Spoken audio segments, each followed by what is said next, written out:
Welcome back to the online class, students. In this class, we are going to discuss with some MCQ questions in the chapter excreted products and their elimination. So, under that, which part of the nephron is impermeable to water but allows the transportation of electrolytes actively or passively? Okay, option 1, PCT, proximal convoluted tubule. Option 2, descending limb of loop of Henle. Option 3, ascending limb of loop of Henle. Option 4, DCT, distal convoluted tubule. So as we have discussed already, so the ascending limb of Henle's loop, so which is impermeable to water but allows the transportation of electrolytes. The answer is third one. Next, part of Henle's loop which is impermeable to water is found in, that is part of Henle's loop will be found in, that is preferably which is impermeable to water. So option 1, medulla. Option 2, cortex. Option 3, pelvis. Option 4, calyx. As we know that Henle's loop is found in the medulla region. So the answer 1 is our option. Next, regulation of kidney function, and that the hormone that promotes the reabsorption of sodium ions followed by water from glomerular filtration. Filtrate is, okay, again I'll repeat the question. The hormone that promotes the reabsorption of sodium ions followed by water from the glomerular filtrate is option 1, ADH, antidiuretic hormone. Option 2, oxytocin. Option 3, aldosterone. Option 4, cortisol. So, which is our answer? So, that means it is also helps in the maintenance of ions or minerals in our body. So, that is mineralocorticoids. Another name is aldosterone, which helps in maintenance of ions in our body. And answer is 3, that is aldosterone or mineralocorticoids. Next question. Which one influences the activity of kidneys? Okay. Which one influences the activity of kidneys? Option 1, vasopressin only. Option 2, thyroxine. Option 3, vasopressin and aldosterone. Option 4, gonadotropin. Okay. So, which hormones have the influence on kidneys here? So, that is, as we know that, so vasopressin helps in the reabsorption of water. Aldosterone helps in maintenance of minerals or ions in the body fluids, right? So, the answer is 3. So, that is vasopressin as well as aldosterone both have their impact on kidneys. Okay. Next, vasopressin stimulates reabsorption of water and reduction of urine secretion. So, vasopressin is a option 1, neurotransmitter. Option 2, having synovial fluid. Option 3, growth regulating substance. Option 4, vasoconstrictor. Okay, so here the vasopressin is a vasoconstrictor. Okay, next question. Urine formed by the nephron is ultimately carried to the urinary bladder where it is stored till a voluntary signal is given by the, okay, option 1, PNS, peripheral nervous system. So, second option, central nervous system. CNS, option 3, endocrine system. Option 4, ANS. Okay, so as we know that, so it is the signal is given by central nervous system. Okay, next question. Which one of the following statement is incorrect with respect to kidney function and regulation?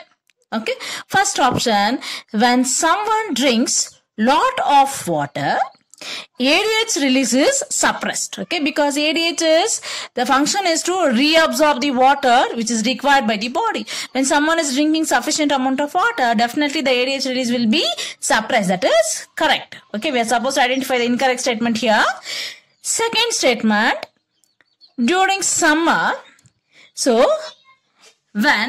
during summer, when body loses lot of water by evaporation, the release of ADH is enhanced. Yes, so when the water is getting evaporated, so ADH will be released so that it can reabsorb the water from the filtrate which is formed in the kidneys. Okay, so that the second statement is also correct one. Okay, then next one. So coming to the third statement here. So the third statement, that is a fall in GFR, that is glomerular filtration rate, activated juxtaglomerular cells to release renin. Yes, a fall in glomerular filtration rate will activate the juxtaglomerular cells, a special type of cells, so which will release the renin. That is also correct. The next, an increase in body fluid volume can switch on the osmoreceptors and enhance the ADH release. Okay, an increase in body fluid volume, when the body fluid is enhanced, actually, so it will switch off the osmoreceptors and decreases the ADH release. But here they have given it as it switches on the receptors, that is osmoreceptor, and enhances the ADH release. That is the wrong statement, which is our answer. Okay, next, which is correct in normal humans? Okay, first one, pH of urine is around 8. So actually the pH of urine is around, so it will be around 6. Okay, so that is actually incorrect. So we are supposed to identify the correct statement here. Okay, next one. Next, 25 to 30 grams of urea is excreted per day in a healthy individual. Yes, that is also correct. Then next, coming to the third statement, ketone bodies in urine indicates diabetes insipidus. Okay, so when the ketone bodies are found in the urine, actually it indicates the diabetes mellitus, not insipidus. Okay, that is wrong statement. Okay, next, coming to the fourth one, hematuria is treated with hemodialysis. Okay, hematuria, presence of blood in the urine, we call it as hematuria. It is treated with hemodialysis. Actually, hemodialysis is done for, so, uremia, if the presence of blood in the presence of urea in the blood. So, presence of hematuria can be treated by antibiotics itself. So, the correct statement, which is that? So, option second is our answer. Okay, next. What is the osmolality in milliosmomoles per liter in outer cortex and inner medulla region? That is option 1, 300 and 900 respectively. Option 2, 600 and 300 respectively. Option 3, 1200 and 300 respectively. Then option 4, 300 and 1200 respectively. So as we know that, so the osmomolarity will be more in case of medulla region, less in the cortex. That is, in the cortex it will be around 300, whereas in the medulla it will be around, so 1200 milliosmomoles per liter. Okay, the answer is fourth one. In the cortex it is, outer cortex 300, inner medulla 1200. Next, other question. Sweat produced by sweat gland is water fluid containing A, NaCl, B, urea, C, amino acid, D, glucose, E, lipids, F, carbon dioxide, G, drugs, H, sterols. How many from the above are part of the sweat? Okay. In the sweat, you can see the presence of NaCl will be found, yes, and it will also contain some amount of urea. So it also contains some amount of amino acids, so and some sugars like glucose, where you cannot see the presence of lipid, drugs, sterols or carbon dioxide. That means how many elements are found? 1, 2, 3, 4. So option 1, 8. Option 2, 6. Option 3, 4. Option 4, 2. Which is our answer? It is 4. Okay. So the next question is, a large quantity of which of the following is removed from our body by lungs? Okay. Option 1, water. Option 2, carbon dioxide, that is 200 ml per minute. So option 3, ammonia. Option 4, urea. So as we know that the lungs, so which helps in removal of carbon dioxide. Next question. All are performed in nephrons except, okay, filtration, secretion. Option 3, urea synthesis. Option 4, reabsorption. So as we know that urine formation takes place by the filtration, reabsorption and secretion, but whereas the urea synthesis will be taking place in the liver, not in the nephrons or not in the kidneys. So that is our answer. Next, a severe fall in blood pressure disturbs the function of kidneys because it reduces, okay, a severe fall in blood pressure disturbs the function of kidneys because it reduces. Option 1, glomerular filtration rate. Option 2, selective reabsorption. Option 3, tubular secretion. Option 4, all of these. So as we have discussed already, so when the blood pressure decreases, so the glomerular filtration rate also will be decreased. So this will be again, it will become normal when the juxtaglomerular cells will get activated and they will start secreting the urine. That means fall in the blood pressure will affect what? Glomerular filtration. Option 1 is the answer. Okay. The next, renal calculi are the insoluble masses of crystallized salts of. Let us see the options. Okay. So the options are like this. Okay. So the first option is calcium oxalate. Second option is calcium phosphate. Third option is urea. Fourth option is any one of 1 and 2. Okay, that is, they are the insoluble masses produced from the calcium oxalate and calcium phosphate. So hence our answer is both 1 and 2. That is option 4 is the answer. Okay, the next, coming to the next question. Hemodialysis is done in the condition when a person is suffering from. Okay, hemodialysis is done in the condition when a person is suffering from. Option 1, anemia. Option 2, uremia. Option 3, goiter. Option 4, diabetes. Okay. So here the hemodialysis preferably done for the person who's having the urea in the blood. That condition we call it as uremia. Option 2 is the answer. Next question. If loops of Henle were absent from an individual's nephrons, okay, which one of the following is to be expected? Okay, if loops of Henle were absent from an individual's nephrons, which one of the following is to be expected? Option 1, the urine will be more dilute. Option 2, there will be hardly any change in the quality and quantity of the urine formed. Option 3, the urine will be more concentrated. Then option 4, there will be no urine formation. So when the Henle's loop, as we know that Henle's loop helps in counter current mechanism. So because of the counter current mechanism, it helps in the formation of concentrated urine in the mammals. When the Henle's loops are removed, what will happen? The urine will be dilute. So the urine will become more dilute. That is the answer. Option 1 is our answer. Next question. Inflammation of pelvis is called.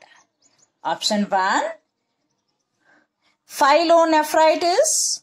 Option 2, glomerulonephritis. Option 3, glucosuria. Option 4, hematuria. Okay, so glomerulonephritis means infection of nephrons. Glucosuria means presence of glucose and urea in the blood. Hematuria means presence of presence of high amount of glucose and urea in the blood.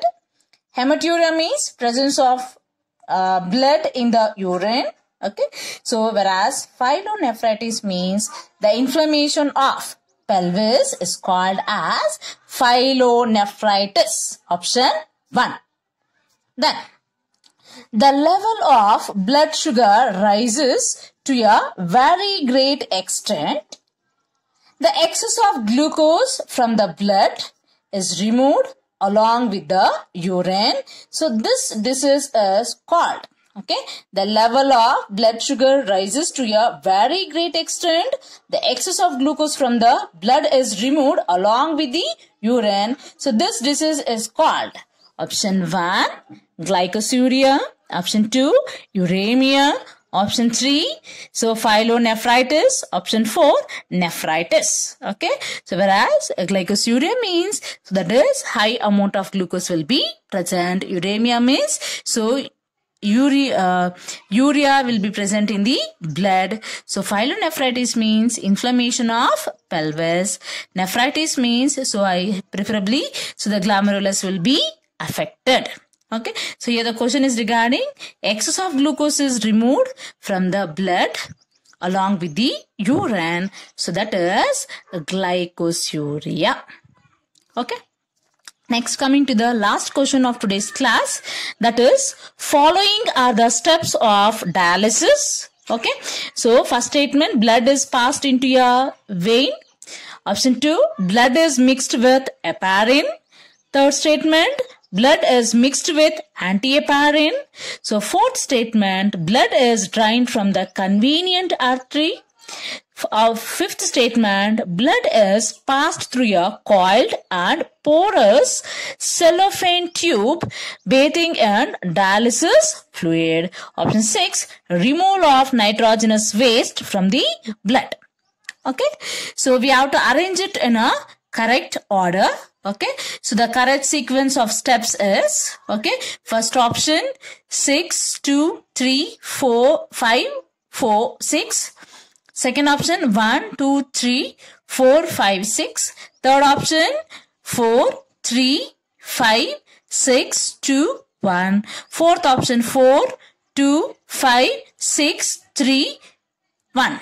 Let us see that. First, so here the question is regarding dialysis. So in the dialysis, as we know that, so the blood is drained from a convenient artery.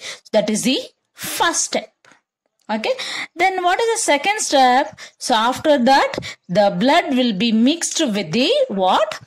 Heparin. Okay. So to avoid the blood clotting. So that is the second step. Okay. Then next one is, what we will do, so after the heparin is mixed, so that will be allowed to pass through the blood is passed through a coiled and porous cellophane tube bathing in dialysis fluid. Yes. Next step, so when it is passing through the dialysis fluid, that is in the dialysis machine, so the removal of nitrogenous waste from the blood takes place. That is the fourth one.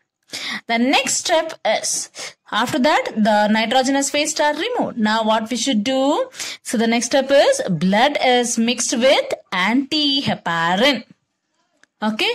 So then after that, the blood is passed into a vein. That is the last step. So that is, our answer should be 4, 2, 5, okay, 6, 3, 1.